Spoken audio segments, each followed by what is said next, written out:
Well, that's embarrassing. So this is the second standing ovation I've witnessed this week for Jeffrey Goldberg. So one more time. So thank you all so much for coming. It's a real pleasure to be in this enormous, packed room full of people who read books. So thank you so much for coming and contributing to the festival and listening to us talk about things that happen in real life, as opposed to things that happen in culture wars far away. I'm in the unusual position of interviewing my editor, so you'll, forgive me if I make mistakes. It's a first time. And I wanted to start, there's been some news over the last week, and I thought we might focus on that. I wanted to start with my own experience. So I was at the Atlantic offices on Tuesday. So if you remember, I won't recount to you the content of Jeff's story that was printed on Monday, because I think if you're here, you probably know what it was in it. But on Tuesday, there was an interesting decision to be made. So the story was published. As you know, Jeff was put on a signal chat of the leading members of the Trump administration. And then they reacted to the chat. Then they began denying it. They said it was a hoax. And I walked in on Tuesday morning, and there was a decision to be made about what to do next. And Jeff had printed out the copies of the screenshots from the chat and was looking at them.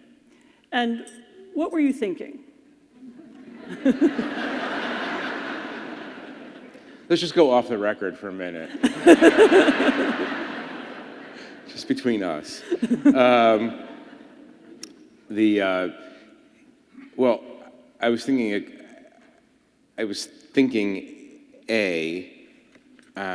I wish I weren't in this position because I didn't want, obviously we made a decision early before the first story that we weren't going to publish certain texts because I felt that they were too sensitive from a national security perspective to publish, obviously, information about specific operations.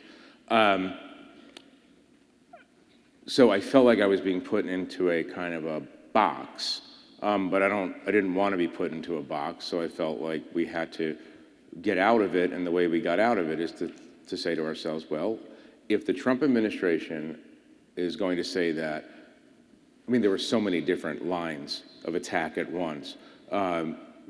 It's a hoax. It's not a hoax, but it's not sensitive. It's sensitive, but it's not top secret.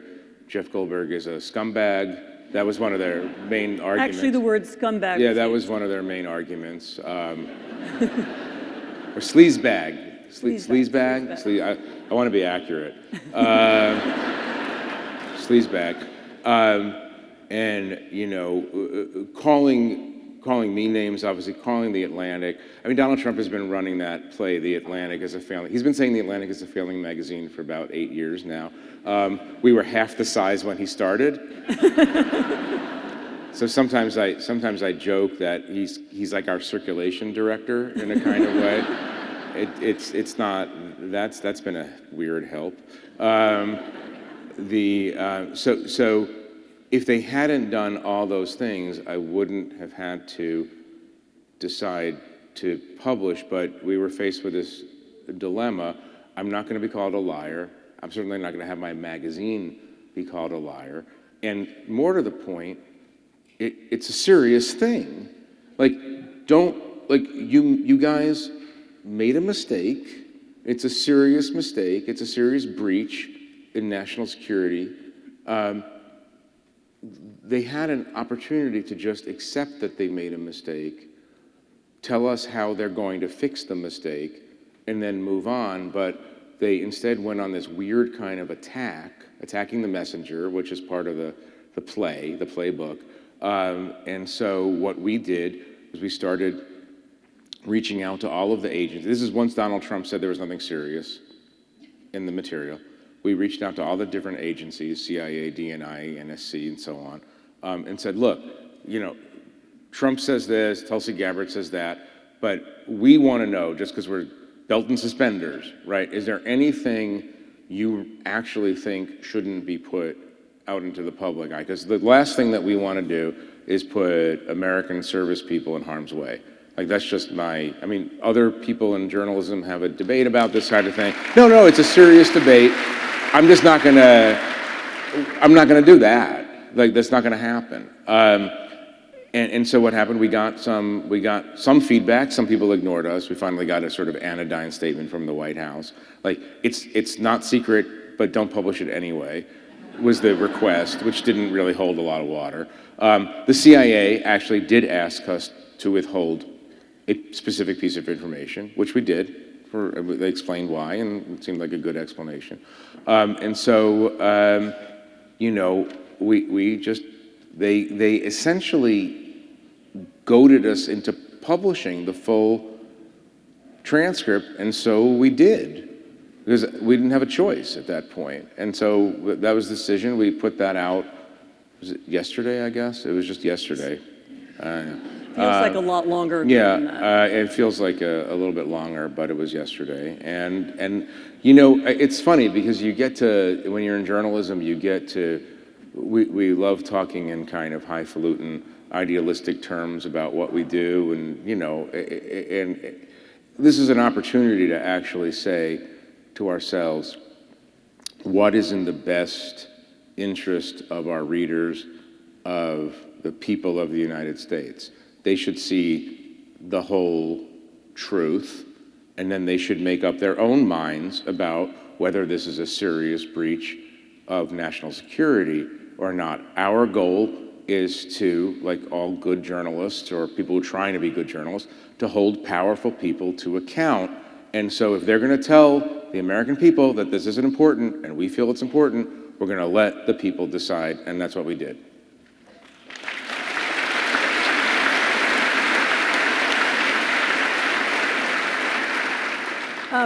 But let me return to the attack on you, because this is something that we know from other times and other places. I mean, it's not just something that the Trump administration does. That attacking the messenger, attacking the journalist, attacking the institution of journalism, attacking the Atlantic, this is something that autocrats and dictators do in other countries in order to be able to create their own reality, right? I mean, they want to say, don't believe anybody except me. Ignore Jeff Goldberg. He's a scumbag and a loser and a sleazebag. Only listen to into what we are saying. Do you think that by publishing the texts, you injected that little dose of reality into the conversation? I hope so. I mean, it's look, and Anne, as you all know, is one of the great experts in the world on authoritarian behavior. I mean, wrote the book on the Gulag, on the history of the Gulag, and has been writing about totalitarianism and authoritarianism ever since. So I'm not telling you certainly anything you don't know. The goal of people who are authoritarian-minded is to force compliance, right? They can only do what they want to do if no one fights them, if no one argues with them, if no one counters it. And so if you have a dose of reality that you can inject into the system, into the cognitive system of the United States, well, then you should do it, because they're counting on people not doing it. I mean, I've been saying this for a long time. I mean, saying this before Donald Trump was reelected. If there are 8 or 9, I think 9 or 10 additional Republican senators who would have voted for impeachment after the January 6th rebellion, or whatever you want to call it, uprising, Donald Trump would not have been allowed to run for president. But they enforced compliance, and they do that in the Republican Senate caucus, and they enforce compliance through intimidation, through threat, through fear. So so Mike Waltz calls you a loser on TV, implies that that you've somehow mysteriously made your phone number appear on his telephone. No. It was sucked in. Using my brain waves. That's right. Yeah.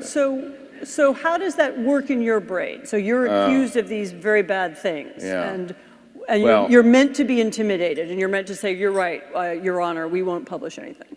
yeah. Well, I mean, Mike Waltz can call me a loser if he wants, but at least I know how to text.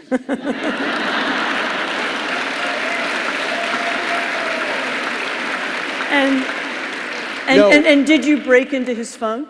You know, can I just tell you something? Yeah. Did I break into his phone? So one of my kids in our family chat, Where you only use initials, right? yeah, our JG. family chat, which is now, entirely encrypted in code.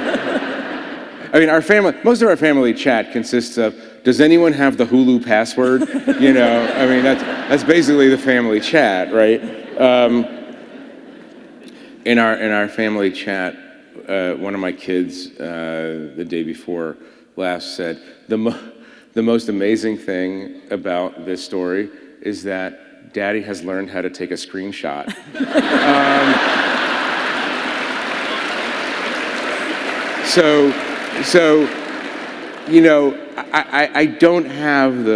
I don't really have those skills I think, this goes back to, what you're saying. You throw a bunch of stuff against the wall and you hope it sticks.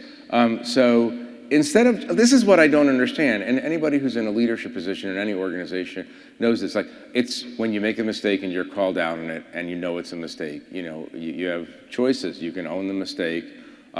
If you have to fall on your sword, you fall on your sword. If you get a second chance, great, you learn from it. You just deal with it. He did invite me into the Signal chat. and you could just say, wow, that was a doozy. And we're not going to do that again, and we're going to not use Signal and other private commercial apps to communicate war plans or attack plans, or we're going to, no, I mean, I'm being entirely serious. We have to be open to the idea that people in government, just like everybody else, make mistakes, and sometimes the mistakes have profound consequences. And the test is, how do you respond to the mistake? Do you just say, well, we made a mistake and we're going to do X, Y, and Z? By the way, we wouldn't even be talking about it today if they had done that. I mean, maybe we would be, but it would be ebbing, right? But the Waltz Hegseth tactic in this case was to say crazy things and push back in a way that and what I would say is it's literally one of those situations where before you start calling a person, an editor, a magazine names, you should really make sure that that person doesn't have the receipts, because if you have the receipts, you're forcing us, in all seriousness, you're forcing us to say, actually, we're not lying. Here's the truth. Yeah, but there's something else here, which is that I'll be more definitive. Any other administration in recent years, Republican or Democrat, in which something like this or some similar incident took place, would have, at the very least, fired somebody, or would have acknowledged that this was an important breach, or would have made some concession, and would not have merely focused on making up names about you. And so the question is, what's different about these guys? What is it that they're doing that's... what is... We only have 13 minutes 13 left. minutes, Yeah. 4 seconds. What's different? I mean, I'm trying to repress my desire to make jokes about this whole thing, obviously. What's different is that the leader in this case, was taught from an early age, or learned either from his father or Roy Cohn, his first lawyer of note, a valuable lesson. You don't apologize, you don't explain, you double down. And by the way, it generally speaking works. Well, this is what I'm going to ask. Well, this is the thing, and we've talked about this. We're both, I think it's fair to say, admirers of John McCain, the late John McCain. And in 2015, I guess it was 15, the summer of 15, Donald Trump is being interviewed about John McCain, who he doesn't like. and he says, I don't like people, he was talking about POWs, I don't like people who are captured, I don't like people who are shot down. I'm watching that and I'm thinking, oh, I mean, according to the ordinary rules of political physics, that's the end of his campaign, right? I mean, for any American politician to say that about John McCain or any POW or any honored veteran is absurd, right? Especially in he's trying to get the nomination of a party that is associated with patriotism and support for the troops, et cetera, et cetera, et cetera. But then we watched in the coming days, he didn't apologize for it. He doubled down on it, and he just rode that wave. And so I realized then that I'm not understanding something crucial about politics in America or about this party or about what he's doing. He's discovered some kind of trick, right? Trick doesn't treat it seriously, right? He's discovered a pathway to success that no other American politician that we can think of has ever discovered, which is you take the criticism and you turn it into, you refashion it into a weapon. Remember when people said America first, oh, Donald Trump, you can't say that. That was Charles Lindbergh's theme. That was what the Nazis were saying in America in the 30s. And he goes, I think it sounds great. Right. And then everybody's like, okay. And then they moved on to the next kind of moment, and it's like, that's kind of a political, I mean, maybe it's a dark art, but it's a genius dark art. I mean, there's something about it, to me, what he seems to have is, he does things that other people can't do. In other words, he keeps breaking taboos, and he keeps saying things, he has no self-control at all, so he can say... Well, maybe it is self-control. Maybe he knows. But something about it it makes people admire it, Yeah. I'm not allowed, I have to be careful, I have to be polite to people, and he doesn't have to. Well, as I said before, you're the expert, especially in the European context, Eastern European and Soviet and then Russian context. Why do, it's a genuine question, why do people, so many people, why are they drawn to the autocratic figure? Why is democracy not as popular as maybe you would think it would? Or the idea of democratic self-restraint, why is that not popular? I mean, so in almost every country on the planet where there is a harsh dictatorship, there are also people who want democracy. Sure. So, I've been in all kinds of strange places in the world. As you know, I was recently in Sudan. Yeah. You can go into very far corners of countries where there has never really been democracy, where there's a civil war, and you will meet somebody who says, what we need here is democracy. So there's a way in which people who live in the harshest societies understand intuitively that it's not fair. It's not fair that the judges are controlled by the leader. It's not fair that people have no influence over politics. It's not fair that people are treated unequally or that people don't have rights. So there is actually something intuitive about democracy as well as dictatorship. But what dictators usually do is they create, it goes back to what we were talking about a minute ago, they create an atmosphere of, it's a combination of fear and greed. In order for me to get ahead and keep my position, I need to play this role. Or they create a world in which it's very difficult for people don't have incentives to break out of it. Right. And that's what's changed. It feels to me in Washington is that there are now a lot of people who have incentives not to say things they know are true, or incentives to attack Jeff Goldberg for something that they know is true. Are you surprised by how easily it is to scare people? I've been surprised by some people, but not overall, no. I mean, really, there's no, there's no such thing as an exceptional society where these rules don't matter. Right. I mean, I suppose the strange thing about the United States is that it's not like we're living in a world where if you lose your job as national security advisor, you go to the gulag. What will happen? Well, maybe you'll go to Fox. You'll go to Fox,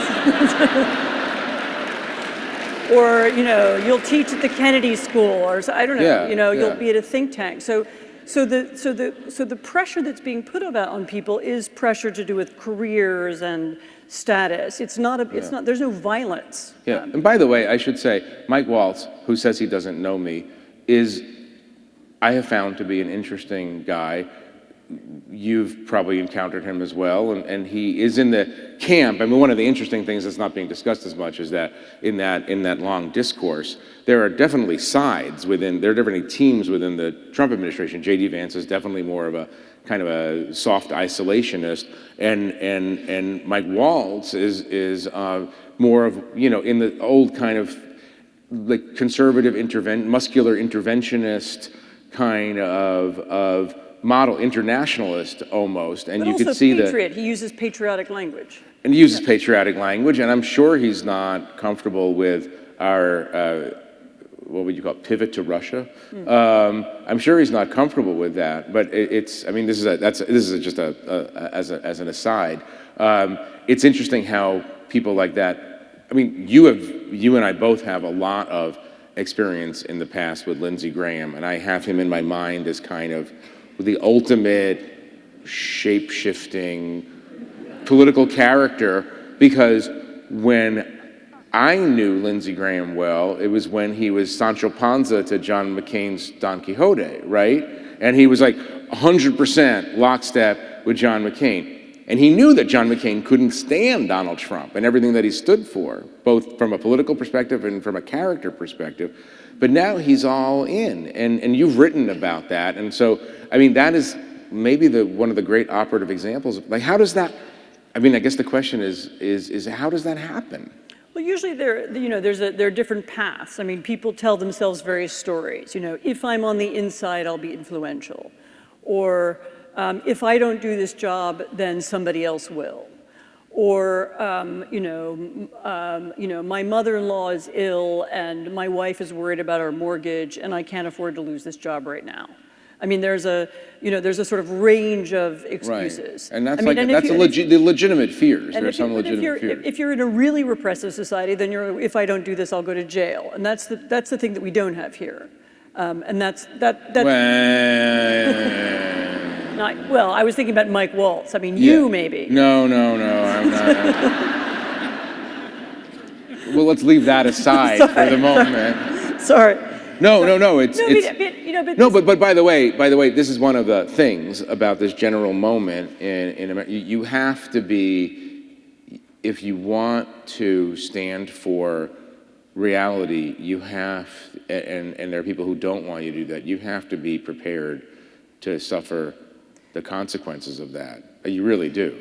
But it's also true that one of the things they're doing, and you see it with you, but you've seen it with law firms, you've seen it with universities, they're also looking at picking out individuals, one university, one law firm, one journalist, and intimidating them that way. I mean, clearly one of the answers, or one of the things that I hope happens in the next few months even, and let alone the next few years, is that people begin to work together. I mean, if all journalists, or all lawyers, or all universities are on the same page.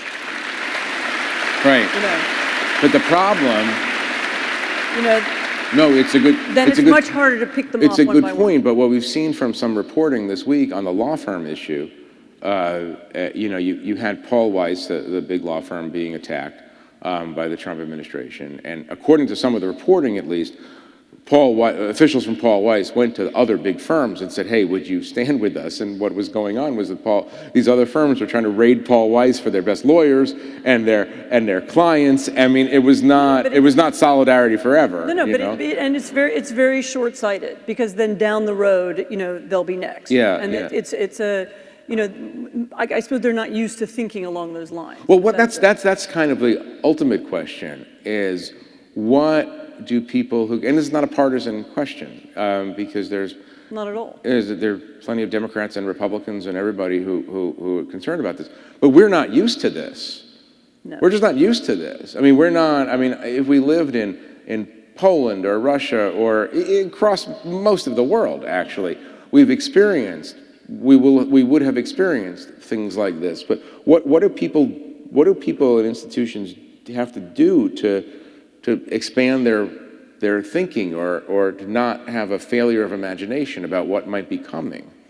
I mean, you know, it helps to read The Atlantic. Oh, it does. By the way, it just helps to read. No, it helps to read. Read books. You know. No, it helps to know some. It does help to read The Atlantic, though. By the way, it's really it helps to absolutely know true. history. It helps to know some American history. I mean, you know, Yeah. you can find incidents and reflections of like this in our own history, including right here in Louisiana. There was a governor of Louisiana who some of you might know his name. Who pushed the limits. Who pushed the limits here? You know, Huey Long. And so there's a tradition of it, and you can study the tradition and learn what people did before. Right. But I mean, the very fact that America First is rooted, I mean, maybe Donald Trump didn't know where it came from, but it was rooted in a stretch of American history, means that we've been through times like this before. So study our own history, study foreign history, pay attention, and make new friends. I mean, build coalitions. Make new friends. Everybody go make new friends. No, but it's... I mean, build coalitions across, across different institutions. But I just have, I mean, and we're gonna, in a few minutes, we're gonna bring out some other Atlantic colleagues to have a broader conversation about this, but I'll plant this question for you. For that, it's the question for me is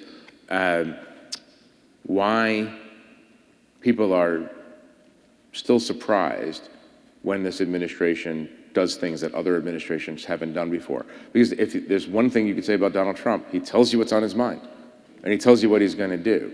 And it's really interesting to me that let's just take two cases that we're talking about, universities and law firm and quote unquote big law, not prepared, just frankly not prepared for what's going on. And by the way, you know, obviously groups that advocate for due process and immigration law, I mean, you could start going down a list of people, and of course, people who advocate for you know, the verboten term DEI, or some variation of diversity or inclusion or whatever.